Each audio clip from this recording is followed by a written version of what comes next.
Students welcome back to class 8th and chapter number 1 फसल उत्पादन एवं प्रबंधन। आप सभी स्वागत है। लाइक एंड सब्सक्राइब कर दीजिए इधर टेक्नोलॉजी आंसर्स को। देखिए यहाँ पहला पॉइंट ये सब छोड़िए, मैं कृषि जो आपका पेपर के अंदर आने वाला है 25-26 का होगा। देखिए क्या क्वेश्चन नंबर देगा, क्या किस टाइप से आपसे पूछा जाएगा कि फसल होता क्या है। यहाँ पे क्वेश्चन बन चुका है कि फसल होता क्या है। आप लोगों ने पढ़ लिया होगा तो बताना है कि फसल होता क्या है। आप फसल होता क्या है यहाँ आप देखिए, जब एक ही किस्म के पौधे एक ही स्थान पर बड़े पैमाने में उगाया जाता है तो हम उसे फसल कहते हैं। ठीक है, इतना बात समझ जाइए कि हम उसे फसल कहते हैं। उदाहरण के लिए गेहूं फसल का अर्थ है खेती में उगाने जाने वाले पौधे। गेहूं सभी गेहूं के हैं। आप जानते हैं कि फसलें विभिन्न प्रकार की होती हैं, जैसे अन्न सब्जियां फल। जिस मौसम में ये पौधे उगाए जाते हैं तो उनके आधार पर हम फसलों का वर्गीकरण कर सकते हैं। आगे देखते हैं कि फसल उगाते हैं हम तो किस किस चीज़ पर ज़्यादा ध्यान देते हैं। फसल उगाने के कई तरीके विधियां भी हैं। इससे खरीफ उगाते हैं महीने में, रबी फसल। दो फसल के वो हैं मौसम, जैसे यहाँ पे दिखा है विधियां। मोटे तौर पर फसल को दो वर्गों में बांटा गया है, इस प्रकार है। ठीक है, खरीफ फसल देखिए होता क्या। खरीफ फसल आप सबको डिस्क्रिप्शन के अंदर बता देना है, डिस्क्रिप्शन के अंदर कि क्या होता है। फसल खरीफ फसल वह फसल है जिन्हें हम वर्षा ऋतु में बोया जाता है, खरीफ फसल कहलाती है। भारत में वर्षा ऋतु सामान्य जून से सितंबर तक होती है। धान मक्का, इसमें देखिए मुख्य फसल कौन कौन से होते हैं। यहाँ से धान मक्का सोयाबीन मूंगफली कपास इत्यादि खरीफ फसल के उदाहरण है। इतना बात समझ जाइए।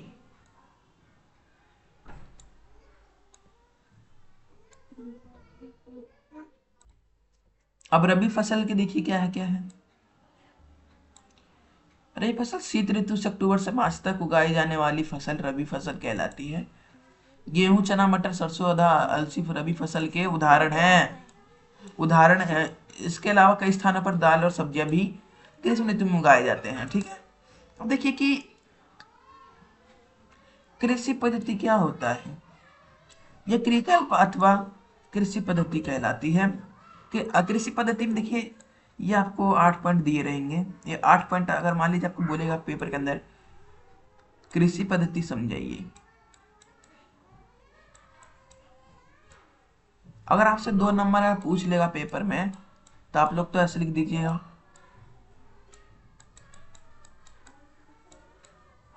अगर आपसे 2 नंबर पूछेगा तो 2 मार्क्स का, तो आपको ये बता देना है। अगर आपसे 4 या 5 मार्क्स से पूछेगा तो ये सब पूरा आपको समझाना है। मिट्टी को तैयार करना ये आपको पूरा लिखना पड़ेगा। अब इसके अंदर से बहुत सारी चीज़ें आपको मैं समझा दूंगा कैसे कैसे लिखना है। देखिए मिट्टी तैयार करना पहला पॉइंट होता है, बुआई करना। फिर उसके बाद आता है खाद एवं उर्वरक देंगे। जब देखिए मिट्टी को जब तक तैयार नहीं करेंगे तब तक, हमने आपको पिछली क्लास के अंदर बता चुके हैं, जब तक मिट्टी को तैयार नहीं करेंगे तब तक उसके अंदर बुआई करेंगे नहीं। तो जब मिट्टी तैयार कर लेंगे तो उसके बाद दूसरा चरण आता है बुआई करना। खाद एवं उर्वरक देंगे, फिर खरपतवार को हटाएंगे, यानी कि घास वास को हटाएंगे, फिर कटाई करेंगे, फिर भंडारण करेंगे, मतलब कि स्टोरेज कर लेंगे। अब देखिए ये सब चीज़ तो आप लोग को खुद से पढ़ लेना है। कृषि पद्धति मैंने आपको बता ही दिया। अब देखिए जुताई होता क्या है। मिट्टी को उलटने व पलटने या पोला बनाने की को जुताई कहते हैं। अब हल देखिए, हल एक प्राचीन काल का एक प्रयोग जुताई के खाद एवं उर्वरक मिलाने में होता है, हल का उपयोग। अब फाल कहते हैं। फाल क्या होता है, आपसे क्वेश्चन के अंदर पूछ लेगा फाल से आप क्या समझते हैं, आपको बताना है। इसमें लोहे का मजबूत तकनों की पत्ती होती है जिसे हम फाल कहते हैं। हल सॉफ्ट क्या होता है। हल का मुख्य लंबी लकड़ी का बना होता है जिसे हम हल सॉफ्ट कहते हैं। जब हल का मुख्य भाग जो होता है, ये मान लीजिए हल है, इसका मुख्य भाग ये है, तो इसको हम हल सॉफ्ट कहेंगे। अब अब देखिए कुदाली क्या होता है। यह एक सरल औजार है जिसका उपयोग खरपतवार निकालने और मिट्टी को पोला बनाने के लिए किया जाता है। इसमें जो लकड़ी अथवा लोहे की छड़ होती है, जिसका एक सिरे पर लोहे की चौड़ी एक मुड़ी मुड़ी प्लेट कहते हैं। ये रहा इसका मुख्य फाल, इसको कहते हैं फाल। ये देखिए एक ये भी मुख्य है, इसे हम हल सॉफ्ट कहेंगे।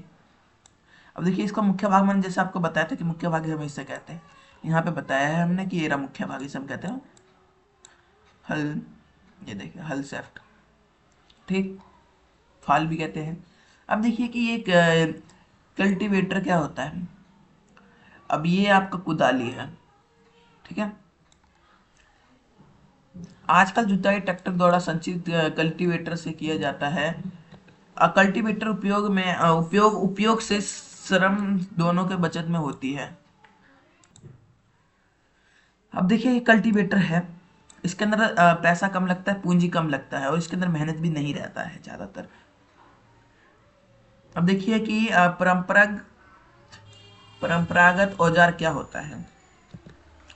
परंपरागत रूप से बीजों की बुआई का इस्तेमाल किए जाने वाले औजारों को कीप के आकार का होता है। बीजों के कीप के अंदर डालने पर यह 2 या 3 नुकीले सिरे वाले पाइपों से गुजरते हैं। ये सिरे मिट्टी के भेदकर बीज को स्थापित कर देते हैं। देखिए कहना क्या चाह रहा है, परंपरागत औजार देखिए यहाँ पे है, बीज परंपरागत तरीके से यहाँ से बीज डालेंगे, फिर ये यहाँ आएगा तो मिट्टी के अंदर जब जाएगा तो, और ये जो आपको भैंस के ऊपर जो कुछ लकड़ियाँ डाल रखी हैं, फिर यहाँ से एक नीचे की साइड डंडा लगा रहता है। अब जैसे यहाँ से बीज डाला, मिट्टी के अंदर गया, अब इस लकड़ी के माध्यम से चारों तरफ में पलट जाता है, उलट पुलट हो जाता है, ठीक है। इतना समझिए, चलिए आगे देखते हैं। देखिए खाद एवं उर्वरक क्या होता है को मिलाना, ये मिलाना जरूरी रहता है जिससे हमारा पौष्टिक खाना बनता है। वह पदार्थ जिन्हें मिट्टी की स्तर को बनाए रखने के लिए मिलाया जाता है उसे हम खाद एवं उर्वरक कहते हैं। सीड ड्रिल क्या होता है। आजकल बुआई के लिए ट्रैक्टर द्वारा संचालित सीड ड्रिल का उपयोग होता है। इसके द्वारा बीजों को समान दूरी एवं गहराई पर बनी रहती है। यह सुनिश्चित करता है कि बुआई के बाद बीज मिट्टी द्वारा ढक जाए। इसके बीजों के पक्षियों द्वारा खाए जाने वाले हो सकते हैं। सीड ड्रिल द्वारा बुआई करने के लिए श्रम दोनों ही बचत होती है। देखिए जब इसके द्वारा जो है ना, पक्षी बीज को नहीं खाता है, पक्षी बीज को नहीं खाते। देखिए हमने मान लीजिए खेत है, अब इसके अंदर हमने बहुत सारे मिट्टी है, मान लीजिए मिट्टी तो रहेगा ही खेत में। अब मान लीजिए हमने छोटे छोटे बीज डाल दिए, जो बीज के लिए मैं आपको समझाता हूँ। बीज मान लीजिए हमने ब्लैक कलर का डाला,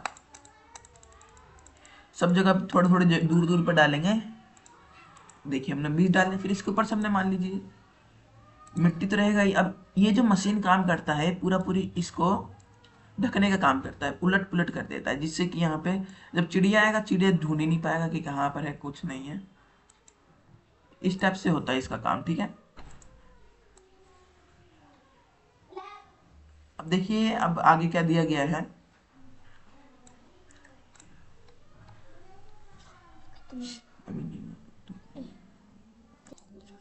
खाद एवं उर्वरक में कभी कभार क्या, हर एक साल पेपर के अंदर क्वेश्चन पूछा जाता है। तो इसका हम बताते हैं कि किस टाइप से आप सभी को याद करेंगे, जो आपको याद भी हो जाएगा, और इस तरीके से याद करवाएंगे जो आप कभी भूल ही नहीं पाओगे। अब जो उर्वरक जो होता है और खाद, इसके अंदर से बस 2-3 ही अंतर पढ़ना है, बाकी चौथा अंतर आप खुद बना लेंगे, या मैं समझा दे रहा हूं, आप खुद समझ के कर सकते हैं। देखिए खाद इधर है और उर्वरक इधर है। पहले उर्वरक देखते हैं। उर्वरक जो होता है मानव द्वारा निर्मित होता है, इसे हम मानव बनाते हैं। जबकि खाद जो होता है प्राकृतिक पदार्थ है, जो गोबर एवं पौधों के अपशिष्ट विघटन से प्राप्त होता है। मतलब कि गोबर से प्राप्त होता है, गाय के गोबरों से और पौधों से, और विशिष्ट अपघटन मतलब कि समझिए मूत्रवास्य से बनता है खाद, ठीक है। दूसरा देखिए उर्वरक का उत्पादन फैक्ट्रियों में होता है। जैसे कि हमने बताया यहाँ पे मानव निर्मित होता है तो हम इसे फैक्ट्री में बनाते हैं, जबकि इसे हम खाद नॉर्मली इसको हम खेतों में बना सकते हैं।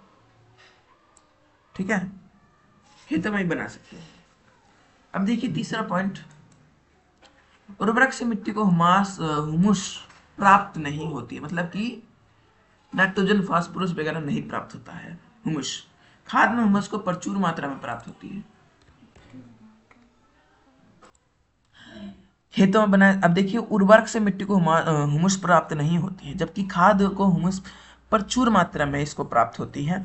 चौथा पॉइंट देखिए, उर्वरक में पादप पोषक जैसे कि नाइट्रोजन, फास्फोरस तथा पोटेशियम प्रचुर मात्रा में होता है। खाद एवं पादप पोषक तुलनात्मक रूप से कम होते हैं। खाद के लाभ देख लीजिएगा, ये पूछा जाता है पेपर के अंदर। पिछले साल 2022 में पूछा गया है क्वेश्चन कि खाद का लाभ बताइए। तो यहाँ पे देख सकते हैं खाद का लाभ, ये आपका 2024 में पूछा गया सवाल है कि खाद का लाभ बताइए। तो इससे मिट्टी की जलधारा क्षमता में वृद्धि होती है, इससे मिट्टी की भुरभुरी एवं सड़ंध हो जाती है, इससे मिट्टी मित्र एवं जीवाणु की संख्या में वृद्धि हो जाती है, और इससे जैविक खाद में मिट्टी का गठन सुधर जाता है। अब देखिए सिंचाई आपसे पूछ लेगा पेपर के अंदर, सिंचाई क्या होता है, तो सिंचाई समझाने में और वक्त ज़्यादा लगेगा, तो सिंचाई समझाने के लिए पहले मार्कर चेंज कर लेते हैं। ठीक है, निश्चित अंतराल में खेत में जल देना सिंचाई कहलाता है। एक निश्चित खेत है, उसका अंतराल्य हम कहेंगे, उसको हम सिंचाई, जैसे जल देंगे उसे हम सिंचाई कहेंगे। और सिंचाई के दो तरीके हैं, एक ये है और एक ये है, नहीं एक ये मान लीजिए और एक ये है, दो है सिंचाई के तरीके। ठीक है, बस देखिए सिंचाई में पारंपरिक तरीके भी होते हैं और एक आधुनिक, मतलब अभी के समय में तो चला जा रहा है। पारंपरिक सिंचाई यानी कि कुएं, झीलों, नहरों में से उपलब्ध जल को निकालकर खेती में पहुंचाने के तरीके में भी विभिन्न क्षेत्रों में विभिन्न है। मवेशी देखिए पहला हो सकता है मोट, घिरनी जिसे हम कहते हैं घिरनी, ये देखिए घिरनी हम इसे कहते हैं। चैन पंप, ढेकनी, रहट, उत्प्लोकक तंत्र। अब इसे हम जल के ऊपर खींचने के लिए सामान्य पंप का उपयोग किया जाता है। पंप चलाने के लिए डीजल का बगैस, विद्युत एवं सौर ऊर्जा का उपयोग किया जाता है। इतना समझ में आ गया? आप सभी को like and subscribe and bell notification call पर करना है, कमेंट में पूछना जो चीज़ आपको समझ में नहीं आया है। अब डी देखिए, रहट मैंने आपको समझा दिया। ढेगली देख समझ सकते हैं, पेपर का देख सकते हैं, पेपर के अंदर पूछेगा तो आप इस तरीके का चित्र बना सकते हैं। देखिए हमने इस तरीके से यहाँ से मान लीजिए कुएं से पाइप निकाला और पाइप के द्वारा यहाँ से पानी बिल्कुल खेत के अंदर गया इस तरीके से। अब यहाँ से निकाला, यहाँ पे हमने मान लीजिए पत्थर लगा दिया, अब पानी कुएं से निकलेगा और सीधा यहाँ आएगा और बाल्टी से हम इस पर्सन ने पूरा खेत में पानी डाल दिया। समझ गए? अब देखिए कि आधुनिक सिंचाई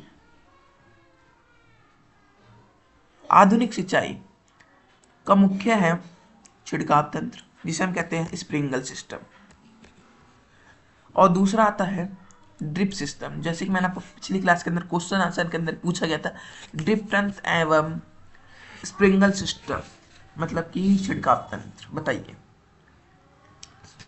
इस विधि में उपयोग असंबद्ध भूमि के लिए किया जाता है जिसका कोई निश्चित आयतन ना हो, मतलब कि निश्चित भूमि ना हो, जहां पर जल कम मात्रा में उपलब्ध है, मतलब जल की बहुत ही ज्यादा कम हो, जल की कमी हो, सीधा समझिए, तो उस जगह पे हम छिड़काव तंत्र का प्रयोग करते हैं। अब इसे हम उद्धव पाइपों नैलों द्वारा ऊपरी सिरों पर घूमने वाले नोजल लगे होते हैं। यह पाइप निश्चित दूरी पर मुख्य पाइप से जुड़े होते हैं। जब पाइप की सहायता से जल मुख्य पाइप में भेजा जाता है तो घूमते हुए नोजल से बाहर निकलता है।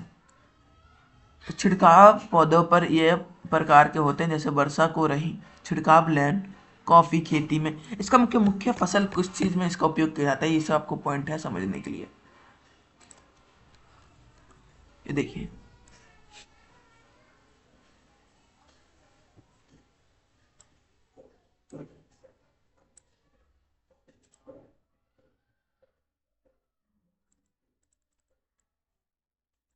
जहां तक मैंने अभी निशान लगाया सबको अब याद कर लेना है कि छिड़काव लौंग कॉफी खेती आदि अन्य फसलों के लिए अत्यधिक उपयोगी है।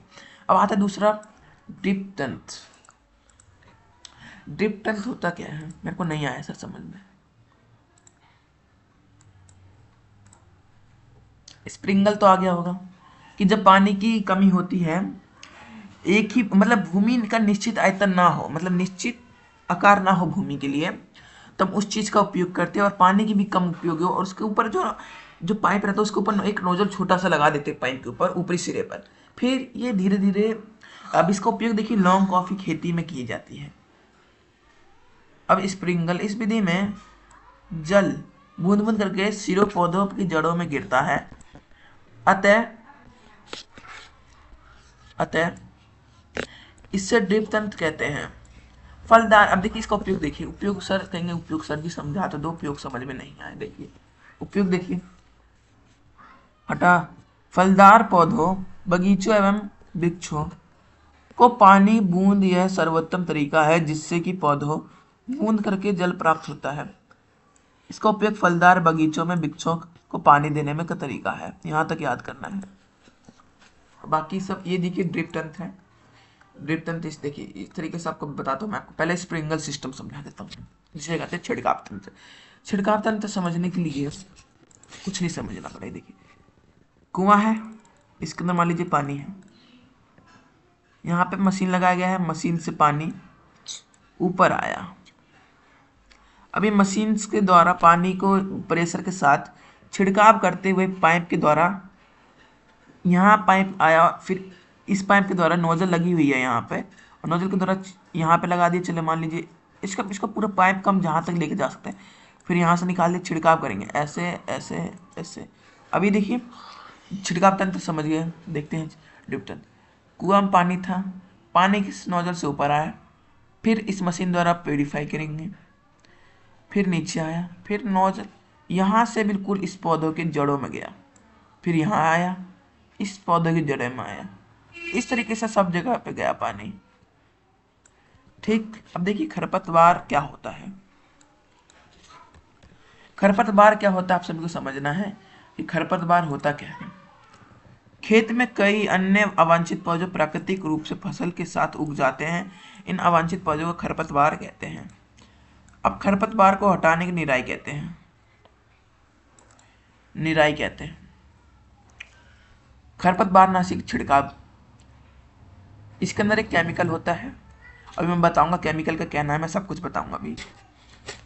और खरपतवार नाशक हटाने के लिए 2,4-D केमिकल का यूज होता है। 2,4-D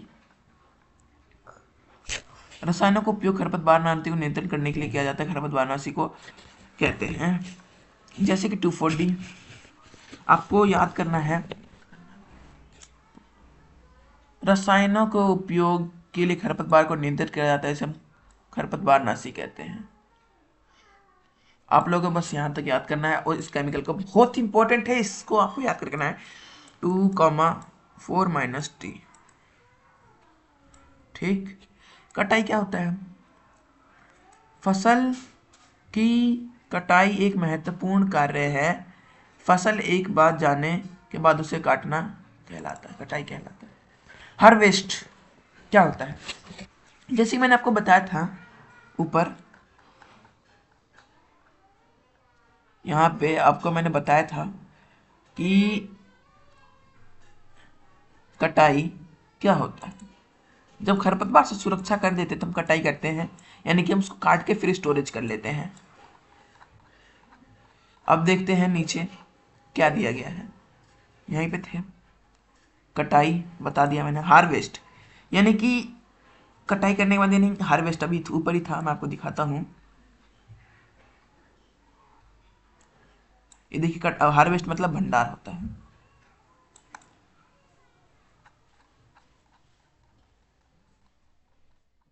अब देखते हैं क्या दिया गया है। एक मशीन का उपयोग किया जाता है जिसे हम हार्वेस्ट कहते हैं। थ्रेसिंग, काटी गई फसलों को बीज दानों से भूसे की तरह अलग करना होता है, तो हम इसे थ्रेसिंग मशीन का उपयोग करते हैं। अब कटाई के पर्व भी होते हैं। कटाई के पर्व मतलब कि किस किस मंथ में हम कटाई कर सकते हैं। 3-4 महीने के कठोर परिश्रम के बाद कटाई का समय आता है। श्रमिक दोनों के बड़ी खड़ी फसल किसानों के हृदय उल्लास एवं अच्छे समय वाले संचित करती है। ये समय थोड़ा थोड़ा आराम करने की खुशी मनाने का है, क्योंकि पिछले ऋतु में हमने प्रतिदिन का फसल मिलता है, इसलिए भारत के सभी भागों के कटाई के समय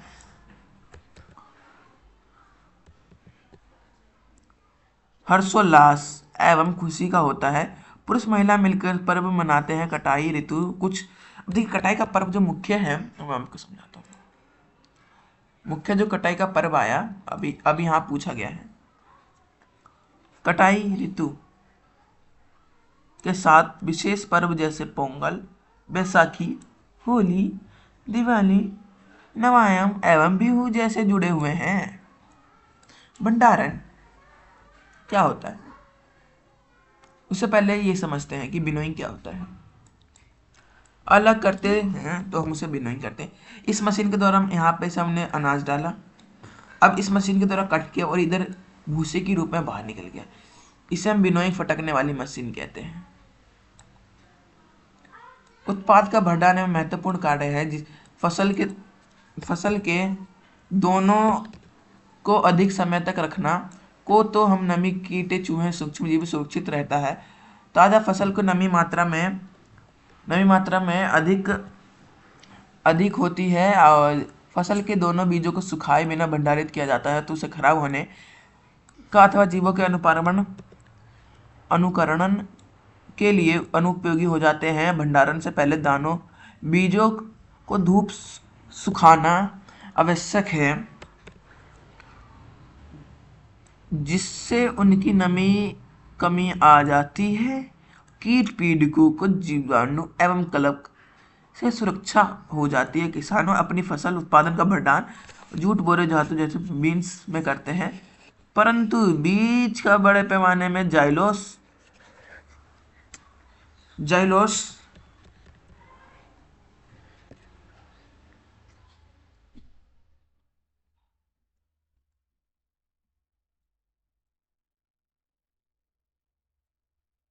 और भंडार गिरोह में किया जाता है। भंडार ऐसे कर सकते हैं, आप देख सकते हैं। पशुपालन क्या होता है, जब यह बड़े पैमाने में किया जाता है हम इसे पशुपालन कहते हैं। क्या किया जाता है, इस सारणी की पूर्ण के पश्चात आपने देखा होगा कि पौधों की तरह पे जंतु भी विभिन्न प्रकार के खाद्य पदार्थ का समुद्री तटीय पर क्षेत्रीय रहने वाले लोग मछलियों मुख्य आहार के रूप में उपयोग करते हैं। पिछली कक्षाओं में पौधों से प्राप्त होने वाले खाद्य उत्पादों के विषय में पढ़ चुके हैं कि हमने अभी सीखा कि फसल उत्पादन के विभिन्न चरण हैं। बीजों के चयन, बुआई एवं इत्यादि। इसी प्रकार घरों में भोजन अथवा पशु प्रसंस्कृत होता है। बड़े पैमाने में किया जाने वाले पशुपालन कहते हैं। ठीक है, अब पशुपालन, अभी मैंने मुख्य शब्द बताया। कृषि पद्धति आपसे पूछ लेगा, पशुपालन पूछ लेगा, फसल उर्वरक एवं खाद पूछ लेगा, गृह भंडार, कटाई, सिंचाई, खरीफ फसल, रबी फसल, खाद, हल, रबी, बीज, जाइलो, साइलो, बुआई, भंडार,